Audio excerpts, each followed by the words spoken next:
Hi, I'm Randy Burgess, and this is a short presentation on one of the most important skills you need to develop if you want to write better, and that's the skill of reader sensitivity. The very best writers that you'll encounter, that any of us will encounter, the Jane Austens and David Sedarises of this world, generally acquire this skill without really thinking about it, or at least I suspect that's the case. But the rest of us can use a little help. We sometimes need to be taught this skill explicitly. This was certainly true in my case. I'd never heard of reader sensitivity when I was in school in my teens, certainly didn't hear of it in college, never was told to me by any English professor, didn't see it in any of the writing books I was reading at the time. It wasn't until my early 20s that I actually came across the concept. At the time I was struggling to be a newspaper reporter and, I was a reasonably good writer, but I was encountering some problems. And I came across this book, it's out of print now unfortunately, How to Write Like a Pro. The author is a former magazine writer named Barry Tarshis, and his goal in this book was to break down the techniques of writing, especially articles and nonfiction in general, into some really core techniques. And one of the most important, according to him and to me, is reader sensitivity. And I'm going to read you his definition of reader sensitivity. It's from early in the book, page 17. The most important attribute you can have as a writer is something I call reader sensitivity. I define reader sensitivity as an ongoing awareness of how your readers are processing and reacting to what you've written. It's being able to put yourself in your reader's shoes. It's sensing when the word or phrase you've used may not be expressing as clearly as it should the idea or image you're trying to get across. It's sensing when an idea or image you've given your reader is likely to have created a question in your reader's mind, which you must quickly answer. It's sensing when you need to beef up an idea with added details so that your reader will better grasp its importance.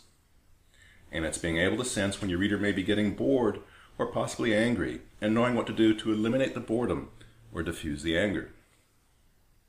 In accomplished writers, reader sensitivity appears to be intuitive, in the same way that some entertainers have an innate feel for how an audience is responding to their performance.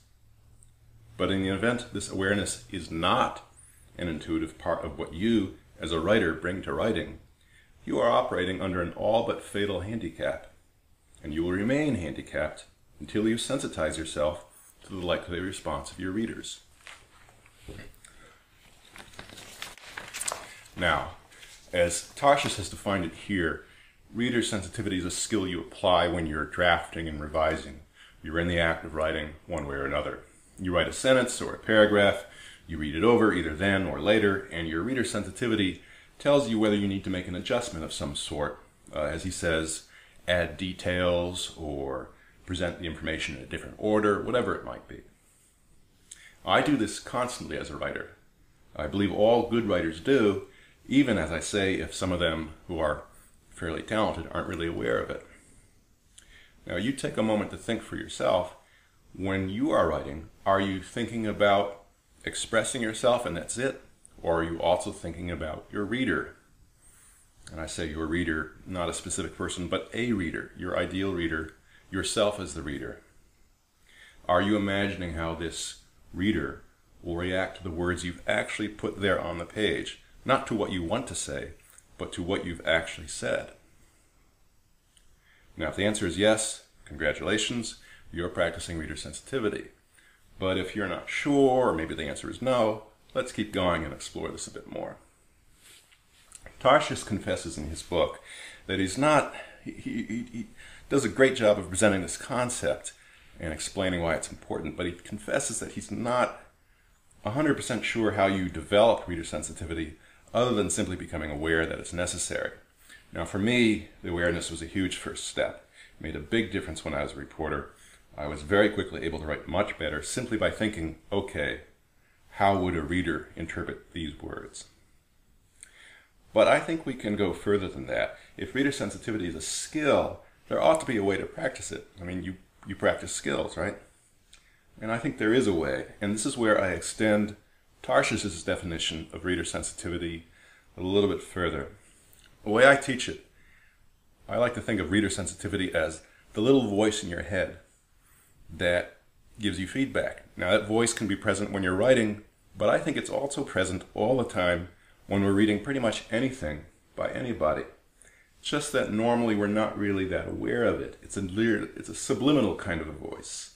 It's our reactions, our thoughts, and our feelings as we read along sentence by sentence. The thing is, normally we forget this level of reaction, this stream of thoughts and feelings and etc. Because when we finish a piece of reading, what we end up with is the picture that we've assembled of what we think the writer's trying to say.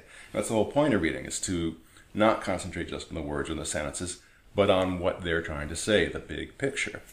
That's what we typically end up with. It's either a judgment, we like the writing, we don't like it, or we were confused, or we were pleased, and then we know the specific ideas the writer was conveying, but we don't really remember that, oh, midway through there was a word we didn't recognize, but we just skipped ahead rather than get the dictionary out. We do remember if, let's say, there's 20 words in the space of a page that we don't recognize. At that point we decide either to get the dictionary because we have to and we're interested in this writing, we want to understand it, or just throw the writing away because it's too much work, we're not that interested.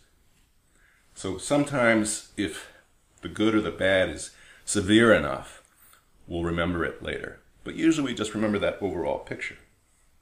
And that's fine if we're just reading for pleasure, or if we're just reading for understanding as part of our job or what have you. But as writers, it's not good enough. As writers, we need to be able to practice that skill of word by word, sentence by sentence, paragraph by paragraph. How are we responding? And later we can translate that when we're doing our own work to how do we think the reader is responding to our work. So the way I like to encourage people to practice reader sensitivity is by reading work by other writers and making little notes as you go along that you can then refer to later.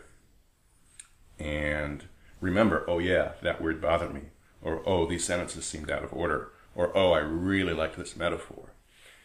And I like to make little notes on the page. They're not too big, and I can flesh them out later. But it's my contention by doing this, by slowing down in what may at first seem like a very artificial manner, we can develop this little voice so that when we set to work on our own writing, when we're drafting and revising, that voice is stronger and we can start to hear it. And it really makes a difference, I think. So I'm going to demonstrate reader sensitivity very quickly, just 2 short passages. I'm going to put them up on the screen and do some underlining and stuff. So let's start with the first one.